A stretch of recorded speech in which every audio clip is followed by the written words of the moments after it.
There's no feeling more intense than starting over. You deleted your homework the day before it was due, as I have. Or if you left your wallet at home and you have to go back after spending an hour in the commute. If you won some money at the casino and then put all your winnings on red but it came up black.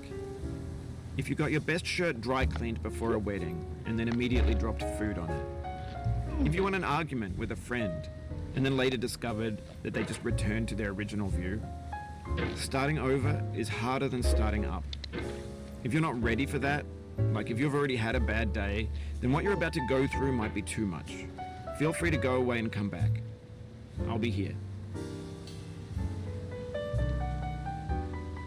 Alright, thanks for coming with me on this trip. I'll understand if you have to take a break at any point. Just find a safe place to stop and quit the game. And don't worry, I'll save your progress, always, even your mistakes. This game is a homage to a free game that came out in 2002, titled Sexy Hiking. The author of that game was Jazuo, a mysterious Czech designer who was known at the time as the father of B games. And B games are rough assemblages of found objects. Designers slap them together very quickly and freely, and they're often too rough and unfriendly to gain much of a following. They're built more for the joy of building them than as polished products. In a certain way, Sexy Hiking is the perfect embodiment of a B game. It's built almost entirely out of found and recycled parts, and it's one of the most unusual and unfriendly games of its time. In it, your task is simply to drag yourself up a mountain with a hammer. And that act of climbing, in the digital world or in real life, has certain essential properties that give the game its flavor. No amount of forward progress is guaranteed. Some cliffs are too sheer or too slippery, and the player is constantly, unremittingly in danger of falling and losing everything. Anyway, when you start Sexy Hiking, you're standing next to this dead tree that blocks the way to the entire rest of the game. It might take you an hour to get over that tree, and a lot of people never got past it. You prod and you poke at it, exploring the limits of your reach and your strength, trying to find a way up and over. And there's a sense of truth in that lack of compromise. Most obstacles in video game worlds are fake. You can be completely confident in your ability to get through them once you have the correct method or the correct equipment or just by spending enough time. In that sense, every pixelated obstacle in Sexy Hiking is real.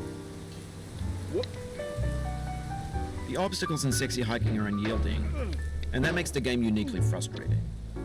But I'm not sure Jazuo intended to make a frustrating game. The frustration is just essential to the act of climbing, and it's authentic to the process of building a game about climbing. A funny thing happened to me as I was building this mountain. I'd have an idea for a new obstacle, and I'd build it, test it, and it would usually turn out to be unreasonably hard. But I couldn't bring myself to make it easier.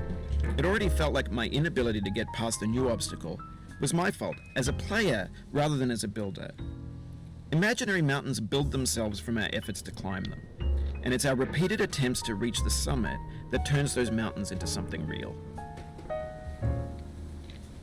When you're building a video game world, you're building with ideas, and that can be like working with quickset cement. You mold your ideas into a certain shape that can be played with, and in the process of playing with them, they begin to harden and set until they're immutable, like rock. And at that point, you can't change the world. Not without breaking it into pieces and starting fresh with new ideas. For years now, people have been predicting that games would soon be made out of prefabricated objects, bought in a store and assembled into a world. And for the most part, that hasn't happened, because the objects in the stores are trash. I don't mean they look bad or that they're badly made, although a lot of them are. I mean they're trash in the way that food becomes trash as soon as you put it in the sink.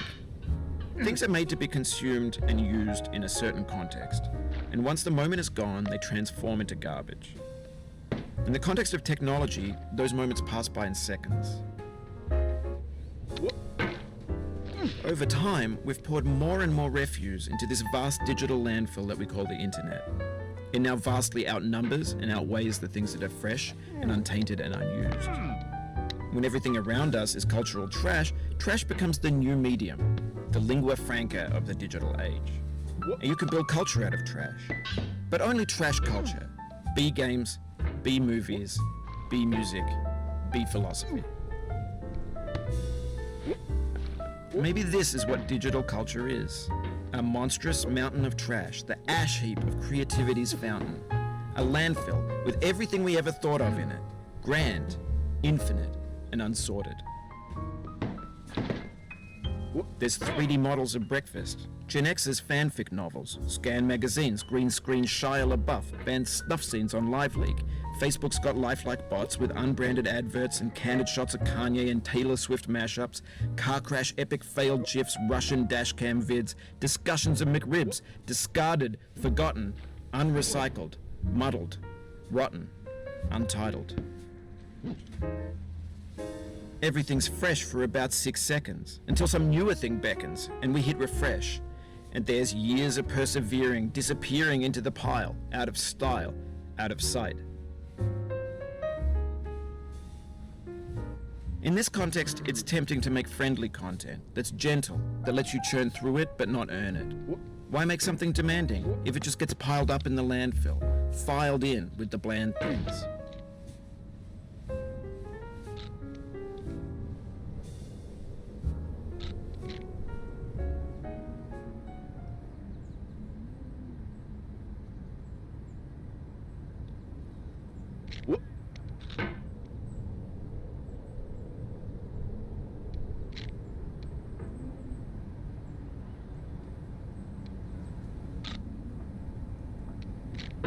When games were new, they wanted a lot from you.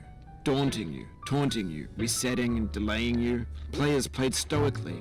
Now everyone's turned off by that. They want to burn through it quickly, a quick fix for the fickle, some tricks for the clicks of the feckless. But that's not you, you're an acrobat. You could swallow a baseball bat.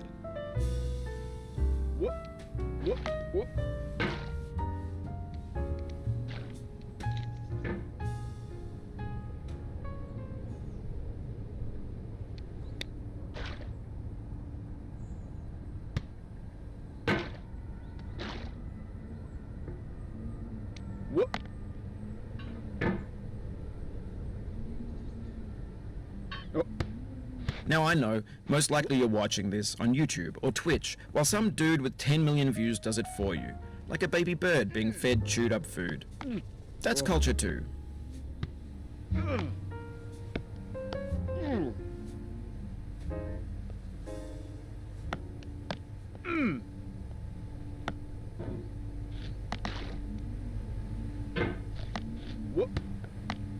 But on the off chance that you're playing this, what I'm saying is, trash is disposable, but maybe it doesn't have to be approachable. What's the feeling like? Are you stressed? I guess you don't hate it if you got this far. Feeling frustrated? It's underrated.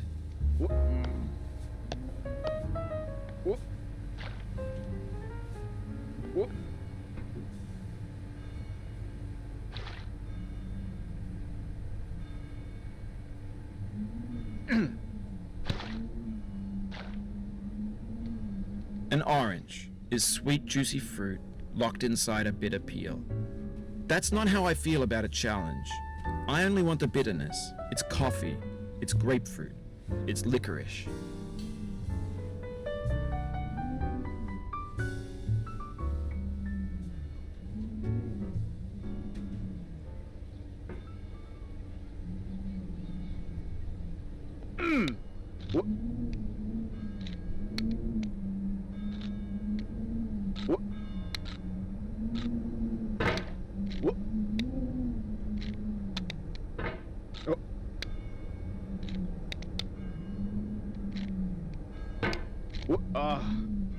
Oh, you just lost a lot of progress. That's a deep frustration, a real punch in the gut.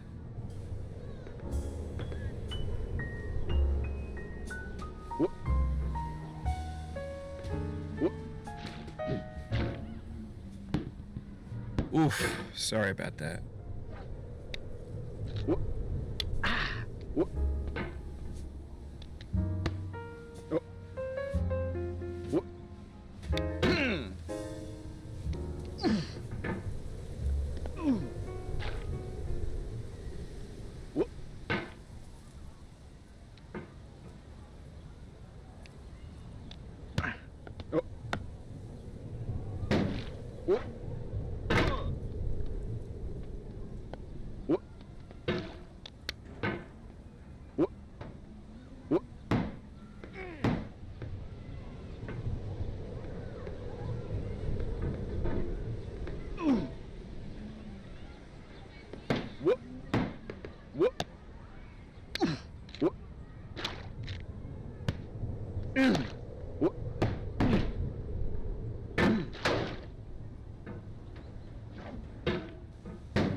Oh, it happened again. Keep on trying. Don't let it get to you.